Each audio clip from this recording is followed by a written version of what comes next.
Hey, baby, what's happening? You got some people waiting up front? I ain't need no people out front. I think you do. Lord have mercy. Now, I got some questions about Jessica Trimble. Either I'm gonna arrest you and take you downtown, or you're gonna talk to me now.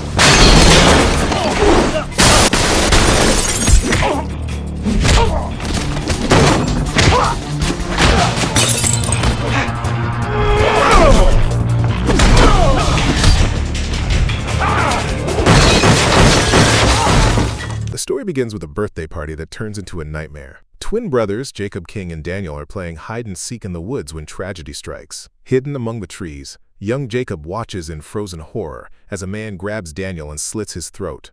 The trauma leaves a permanent mark, shaping the man Jacob will become. Years later, Jacob King is one of the most feared homicide detectives in Memphis, a relentless cop known for his brutal efficiency and uncompromising street justice. Working alongside his partner, Detective Storm Anderson, Jacob is tracking a notorious serial killer dubbed the Grifter by the media. The killer targets prostitutes, carving zodiac symbols into their bodies as cryptic signatures. The investigation takes a disturbing turn when they respond to a gruesome downtown crime scene. Help me. God, it hurts. Sure. He's got C4 sewn up in the chest. It's not like him to leave out in the open like this. Nah, he flipping the MO, man. He trying to fuck with our heads.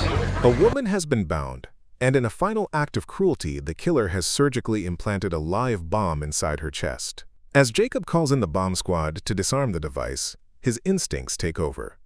He notices a calm, suspicious man, Billy Joe Hill, watching the scene from a nearby apartment. Ignoring protocol, Jacob storms the building alone. What the fuck are you doing in my place? The difference between you and me is you love to prey on the weak and innocent, but I like to prey on sick people like you.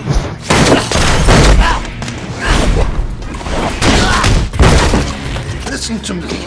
Which colored wire do I cut?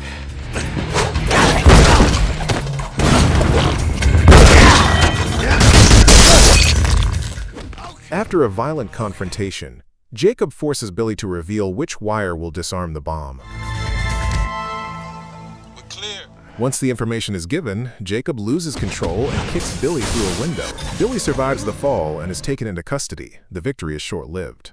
Jacob and Storm soon learn that the Civil Liberties Union has filed an appeal on Billy's behalf. Due to constitutional violations during the arrest, Billy is likely to walk free. If he does, he will kill again right quick, and that's the truth. Later that night, Jacob returns home exhausted and on edge. His girlfriend excitedly shares the news that she has been accepted into the police force, but Jacob barely pays attention, consumed by the case and obsessed with stopping the killer before it's too late. That same night, on rain-soaked streets, a prostitute heads home when she notices a man struggling to calm a crying baby. Moved by sympathy, she offers to help. You need help?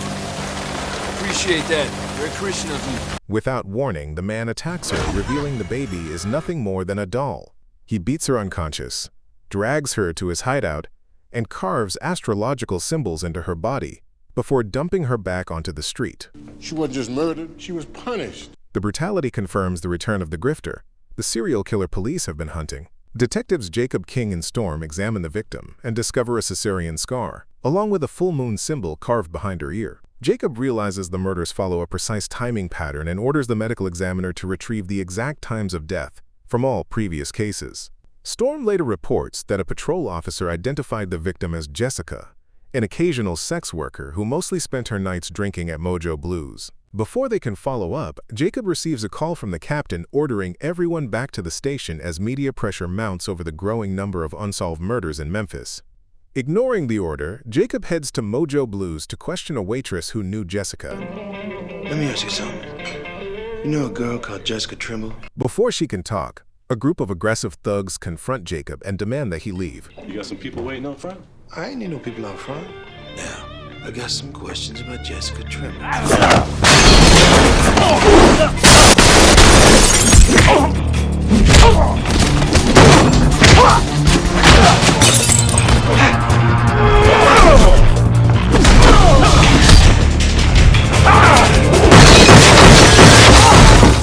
Jacob takes them down brutally, and as he escorts the waitress outside, they are suddenly ambushed in a violent shootout.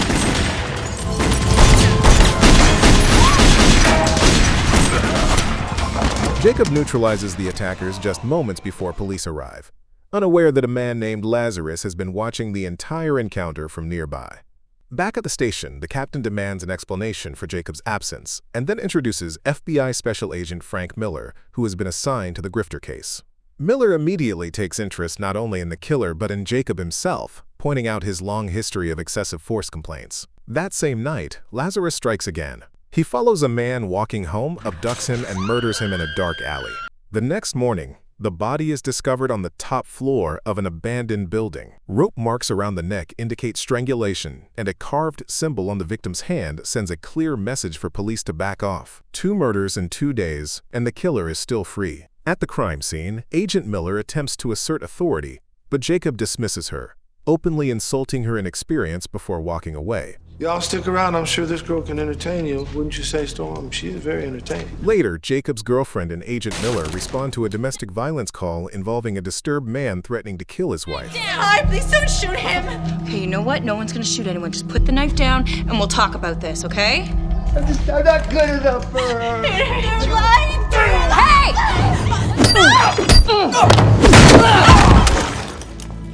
You didn't have to hurt him. They arrive just in time to stop him, though the wife's behavior suggests she may be unstable as well. Later, as Jacob works to decipher the grifter's coded symbols, a Civil Liberties Union representative arrives to question him and Storm about the Billy Joe case. Agent Miller explains to Storm that Jacob's use of force during Billy's arrest was ruled unconstitutional. The DNA evidence was inconclusive, and witnesses refused to testify. As a result, Billy's conviction is overturned, and he is released the following day. You get him on back. Why not? You're a citizen again, Mr. Hill. Hours later, Jacob and Storm receive devastating news. Billy has murdered 3 men who offered him a ride after his release, stabbing them to death. Jacob heads to the library to research the meaning behind the astrological symbols, unaware that Billy is secretly trailing him. There, a library worker explains that the symbols were inspired by song lyrics, particularly country music. She directs Jacob to a rundown country club, where the same song is played every night by a group obsessed with astrology. Jacob follows the lead to the club and is stunned when a barmaid casually points out that Lazarus, the songwriter he's searching for, is standing quietly in the corner. Jacob moves to confront him, but several thugs block his path. Jacob takes them down, but by the time he pushes outside, Lazarus has already fled. Spotting him entering a nearby abandoned building, Jacob gives chase. He corners Lazarus and orders him to freeze, but Lazarus grabs a woman and uses her as a human shield. Jacob hesitates, giving Lazarus the opening he needs to escape. Moments later, Lazarus ambushes Jacob from behind. The two engage in a savage hand-to-hand fight, trading vicious blows. Lazarus fights with cruel precision and manages to escape as police sirens approach, leaving deep scratch marks on Jacob's hand. Jacob realizes Lazarus has left something behind, a wallet containing a driver's license, the first solid clue tying a real identity to the killer. The next morning, Billy Joe lures the library worker to his apartment. After sleeping together, he retrieves a hidden knife and slits her throat. At the station, Jacob uses the scratches on his hand to run a DNA test. The results reveal a match to both Jessica Trimble and Lazarus, a convicted offender. Lazarus Jones, MPD. Jacob and Agent Miller decide to raid Lazarus's home, only to find it empty.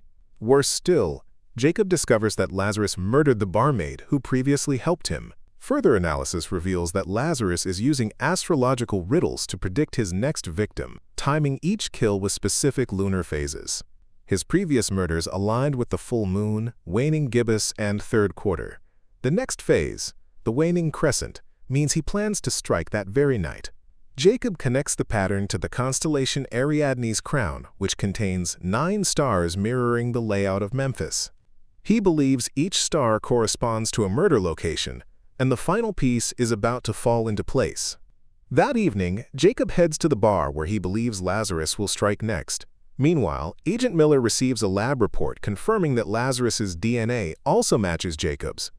With Jacob sporting fresh scratches and Lazarus having seemingly vanished, Miller begins to suspect that Lazarus may not exist at all. She believes Jacob has been hiding his own crimes in plain sight, investigating murders he committed himself. To her, the barmaid's death is the perfect crime. At the bar, Lazarus suddenly appears, Jacob orders him to surrender, but Lazarus fires a shot and tries to flee. Squad 12, I need backup. Shots fired.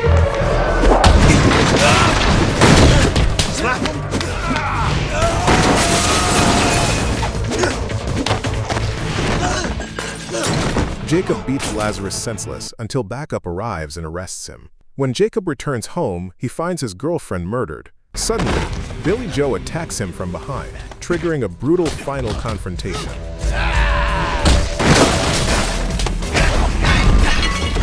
You like knives, right?